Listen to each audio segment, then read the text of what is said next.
Hello viewers, আসসালামু আলাইকুম। Welcome back to my channel. আজকে আবারও সবাইকে স্বাগতম জানাচ্ছি আমার নতুন আরও একটি রেসিপি দেখার জন্য। আজকে শেয়ার করব শুধুমাত্র সুজি দিয়ে দুর্দান্ত স্বাদের একটা পোলাও তৈরির রেসিপি।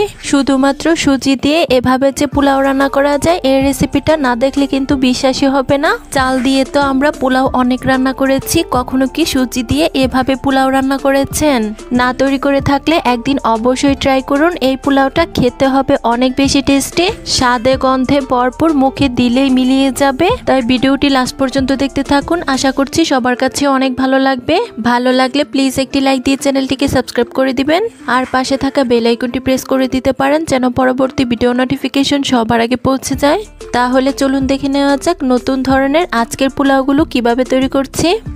প্রথমে এখানে দেখুন চুলায় একটা প্যান বসিয়ে দিয়েছি। এখন এর মধ্যে আমি দিয়ে দিচ্ছি 1 টেবিল চামচ ঘি। ঘিটা হাতের কাছে না থাকলে এর পরিবর্তে তেল কিংবা বাটারও দেওয়া যাবে। তারপর এই ঘিটা খুব ভালোভাবে মেল্ট হওয়া পর্যন্ত অপেক্ষা করব। তারপর একটা হাতের সাহায্যে খুব ভালোভাবে নেড়েচেড়ে প্যানের মধ্যে ঘিটাকে লাগিয়ে নিব। দেখতেই পাচ্ছেন ঘিটা খুব ভালোভাবে প্যানের মধ্যে লাগানো হয়ে গিয়েছে। এখন এর মধ্যে আমি দিয়ে দিচ্ছি কিছুটা পরিমাণ কাজু বাদাম, আর সাথে অ্যাড করে দিচ্ছি কিছুটা পরিমাণ কিশমিশ। আপনারা চাইলে কিন্তু এখানে কাজু বাদামের পরিবর্তে নর্মাল বাদামটাও ইউজ করতে পারেন। হাতের কাছে যার যেটা থাকে সেটাই নিয়ে নিলেই হয়ে যাবে। এখন আমি চুলার লো হিটে কাজু বাদাম আর কিশমিশগুলো খুব ভালোভাবে ভেজে নিব। অতিরিক্ত হিটে এই বাদাম আর কিশমিশগুলোকে ভাজা যাবে না, তাহলে কিন্তু এগুলো পুড়ে যাওয়ার সম্ভাবনা থাকবে। তাই আমাদের মিডিয়াম হিটে অনবরত নেড়েচেড়ে বাদাম আর কিশমিশগুলোকে হালকা করে ভেজে নিতে হবে। আমি 30 সেকেন্ডের মতো কাজু বাদাম আর কিশমিশগুলোকে অনবরত নেড়েচেড়ে ভেজে নিয়েছি। এখন এগুলোকে আমাদের তুলে নিতে হবে। তার জন্য এখানে দেখুন একটা হাতার সাহায্যে কাজু বাদাম আর কিশমিশটাকে খুব ভালোভাবে একটা স্ট্রেনারের সাহায্যে তুলে নিচ্ছি। ভেজে নেওয়া কাজু বাদাম আর কিশমিশগুলোকে আমরা একটা সাইডে রেখে দিব। এখন আমরা পোলাওর জন্য একটা শিরা তৈরি করব। তার জন্য এই একই প্যানের মধ্যে দিয়ে দিচ্ছি 1/2 কাপ পরিমাণ চিনি। তারপর এর মধ্যে আমি অ্যাড করে দিচ্ছি 1 কাপ পরিমাণ পানি, অর্থাৎ এখানে আমি যতটুকু চিনি নিয়েছি তার ডাবল আমি পানি অ্যাড করছি। তারপর সুন্দর একটা ফ্লেভারের জন্য এর মধ্যে অ্যাড করে দিচ্ছি 2টা এলাচ। এলাচের মুখটাকে আমি হালকা ফাটিয়ে দিয়েছি যেন এলাচের সুঘ্রাণটা বের হতে পারে। এখন অনবরত নেড়েচেড়ে পানির সাথে চিনিটাকে খুব ভালোভাবে মিশিয়ে নিব। দেখতেই পাচ্ছেন নেড়েচেড়ে মেশানো হয়ে গিয়েছে। এখন এই চিনি শিরাটা খুব ভালোভাবে ফুটে ওঠা পর্যন্ত অপেক্ষা করব। সুজির পোলাওর জন্য এই শিরাটাকে কিন্তু আমরা অনেক বেশি ঘন করব না, শুধুমাত্র চিনিটা গলে গিয়ে পানিটা ফুটে ওঠা পর্যন্ত অপেক্ষা করব। দেখতেই পাচ্ছেন চিনি শিরাটা ফুটে উঠেছে। এখন আমি এই শিরাটাকে আরও 2 মিনিটের মতো জাল করে নিব। সুজির পোলাওর জন্য শিরাটা আমাদের তৈরি করা হয়ে গিয়েছে। এখন আমি চুলার জালটাকে বন্ধ করে দিব, আর এই শিরাটাকে আমি একটা সাইডে ঢাকনা দিয়ে ঢেকে রেখে দিব। তারপর এখানে দেখুন চুলায় আবারও একটা কড়াই বসিয়ে দিয়েছি। এখন এর মধ্যে আমি দিয়ে দিচ্ছি 1 টেবিল চামচ ঘি, আর এখানেও কিন্তু আপনারা চাইলে ঘিয়ের পরিবর্তে তেল কিংবা বাটার দিতে পারেন। তারপর ঘিটা যখন খুব ভালোভাবে মেল্ট হয়ে যাবে এর মধ্যে আমি দিয়ে দিব 1 কাপ পরিমাণ সুজি। সুজিটা দেওয়া হয়ে গেলে একটা হাতার সাহায্যে অনবরত নেড়েচেড়ে এটাকে আমরা ঘিয়ের মধ্যে ভেজে নিব। সুজিটা ভাজার ক্ষেত্রে আমাদের কিন্তু অবশ্যই চুলার আঁচটাকে মিডিয়ামে রাখতে হবে, তা না হলে কিন্তু সুজিগুলো পুড়ে যাওয়ার সম্ভাবনা থাকবে। আর এই সুজিগুলোকে কিন্তু আমরা অনেক বেশি ভেজে এগুলোকে লাল করে ফেলবো না, শুধুমাত্র কাঁচা স্মেলটা চলে গেলেই হয়ে যাবে। বন্ধুরা, এভাবেও যে সুজির পোলাও তৈরি করা যায় এই রেসিপিটা না দেখলে কিন্তু বিশ্বাস হবে না। আর এই পোলাওগুলো আপনি যাকে খাওয়াবেন সেই কিন্তু প্রশংসা করতে বাধ্য হবে। একবার খেলে মন ভরবে না, বারবার খেতে ইচ্ছে করবে। বন্ধুরা, যারা আমার এই ভিডিওটি দেখছেন প্লিজ একটি লাইক দিয়ে চ্যানেলটিকে সাবস্ক্রাইব করে দিবেন, আর যারা ফেসবুক পেজ থেকে দেখছেন প্লিজ একটি ফলো দিয়ে দিবেন।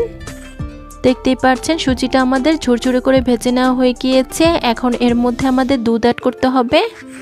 তার জন্য দিয়ে দিচ্ছি 2 কাপ পরিমাণ লিকুইড দুধ, আর এই দুধটাকে আমি আগেই খুব ভালোভাবে জাল করে নিয়েছি। এখন অনবরত নেড়েচেড়ে আমরা একটা ডোর মতো তৈরি করে নিব।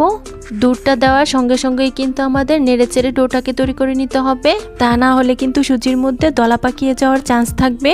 তাই আমাদের সঙ্গে সঙ্গে নেড়েচেড়ে ডোটাকে তৈরি করে নিতে হবে। তবে এখানে কিন্তু আপনারা চাইলে দুধের পরিবর্তে পানিও দিতে পারেন, তবে পোলাওর আসল টেস্টটা কিন্তু পাওয়া যাবে না, তাই দুধটাই দেওয়ার চেষ্টা করবেন। দেখতেই পাচ্ছেন আমি অনবরত নেড়েচেড়ে সুজির এই ডোটাকে তৈরি করে নিয়েছি। এখন আমি চুলার জালটাকে বন্ধ করে দিব, আর এই সুজির ডোটাকে অন্য একটা পাত্রে তুলে নিব। তার জন্য এখানে দেখুন একটা মিক্সিং বোল নিয়েছি, আর এটার মধ্যে আমি সুজির এই ডো তাই সুজির এই ডোটা ঠান্ডা হওয়ার জন্য একটা সাইডে রেখে দিচ্ছি 5 মিনিটের মতো। যেহেতু এ পর্যায়ে সুজির ডোটা অনেক বেশি গরম রয়েছে, তাই এটাকে আমাদের হালকা ঠান্ডা করে নিতে হবে।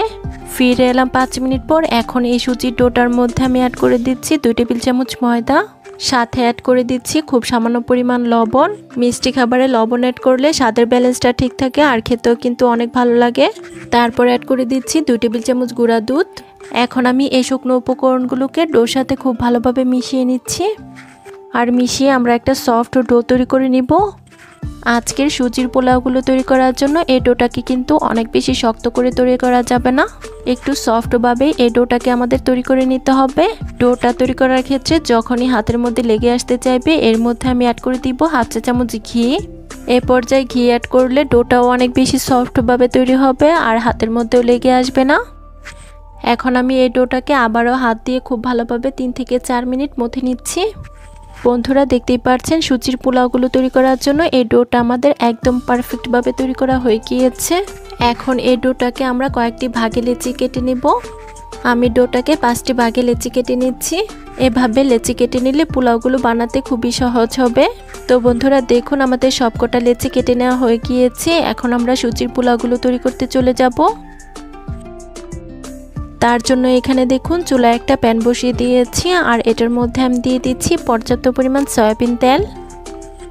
তারপর তেলটা যখন খুব ভালোভাবে গরম হয়ে যাবে, এখানে দেখুন একটা চিকন ছিদ্রযুক্ত গ্রেটার নিয়েছি আর এই গ্রেটারের সাহায্যে আজকের পোলাওগুলো আমরা তৈরি করে নিব। তার জন্য আমরা যে আগেই সুজির লেচিগুলো তৈরি করে রেখেছিলাম, সেখান থেকে একটি লেচি নিয়ে এই চিকন ছিদ্রযুক্ত গ্রেটারের মধ্যে রেখে আলতো হাতে প্রেস করে নিচ্ছি। আর দেখুন খুব সহজে কি সুন্দর তৈরি হয়ে যাচ্ছে। এই পোলাওগুলো বানাতে কিন্তু খুবই সহজ, একদমই ঝামেলা নেই আর খেতেও কিন্তু হয় অনেক বেশি টেস্টি।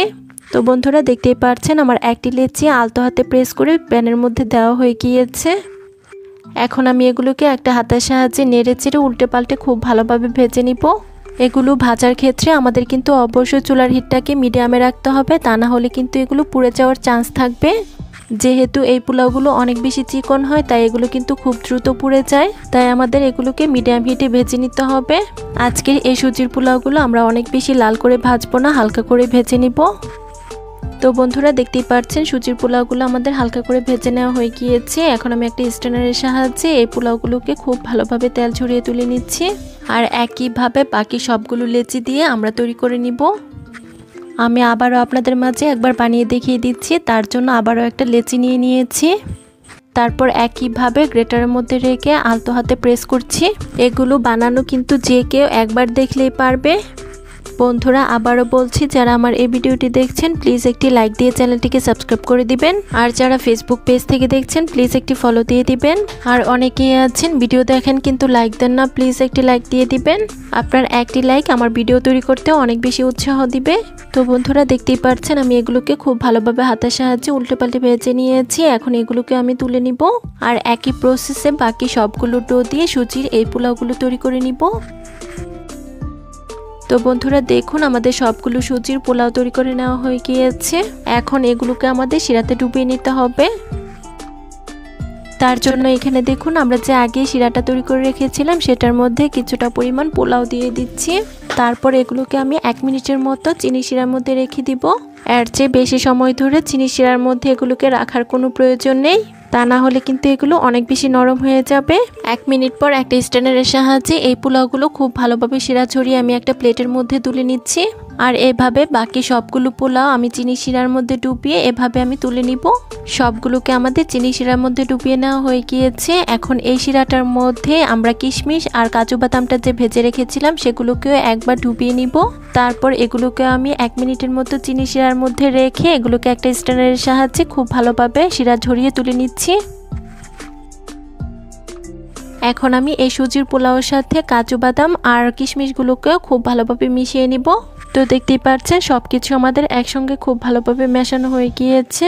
আর সেই সাথে তৈরি হয়ে গেল সুজি দিয়ে অসম্ভব সুস্বাদু সুজির পোলাও রেসিপি। সুজি দিয়ে এত মজার পোলাও তৈরি করা যায়, এই রেসিপিটা বাসায় না ট্রাই করলে কিন্তু বুঝতেই পারবেন না। আর এই পোলাওটা আপনি যাকেই খাওয়াবেন সেই কিন্তু জীবনেও স্বাদ বলতে পারবে না, আর যেই খাবে সেই কিন্তু প্রশংসা করবে। আশা করছি আমার আজকের রেসিপি সবার কাছে অনেক ভালো লেগেছে। রেসিপি ভালো লাগলে চ্যানেল সাবস্ক্রাইব করে সাথে থাকবেন, আর যারা ফেসবুক পেজ থেকে দেখছেন প্লিজ একটি ফলো দিয়ে দিবেন। সবাই অনেক বেশি ভালো থাকবেন। ধন্যবাদ সবাইকে। আল্লাহ হাফিজ।